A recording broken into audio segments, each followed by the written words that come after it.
Kurš teica, ka jauniešiem interesē tikai dators un spēlītes? Nav tik traki.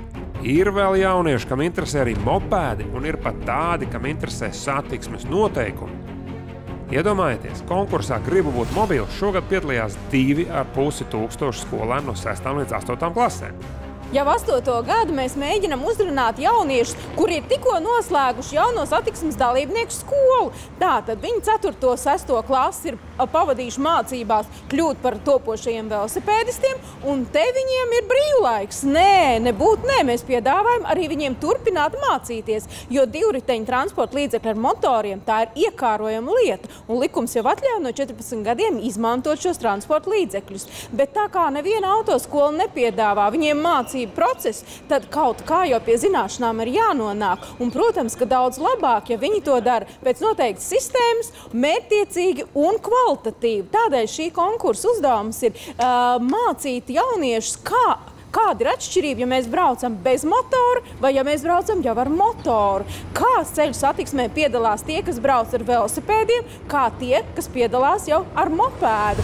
Tieši pirms nedēļas notika konkursa fināls, kur no vairāk kā 500 skolām tika noskaidrota pati labākā.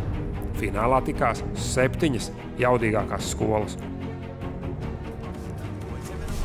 Vau! Stop! Apstājies! Kur tad tu? Mazliet pabraukājos.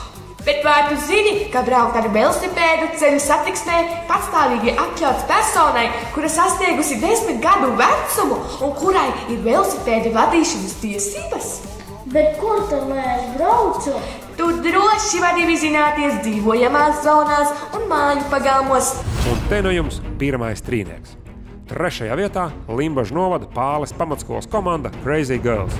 2. vietā Ilūkstes 1. vidusskola komanda Lauksaimnieki, bet 1. vietā Alūksnes novada Strautiņu pamatskolas komanda Strauti 1.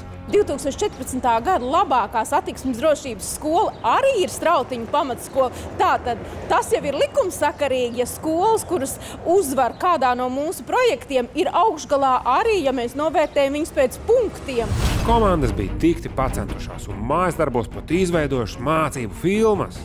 Komanda kapteiņiem bija atsevišķi cīņas pirmās palīdzības sniegšanā. Pārējiem bija jāzina satiksmes noteikumi gan teorijā datorā, gan praksē ceļu schēmās. Bet uzvarētājiem tiks brauciens uz zinātnes parku Spektrumu Vācijā. Nākamais konkurss, kurā var piedalīties jau vidusskolnieki, saucas Gada jaunais autovadītājs. Un tajā var piedalīties visi vidusskolnieki, kam ir mācību braukšanas atļauja.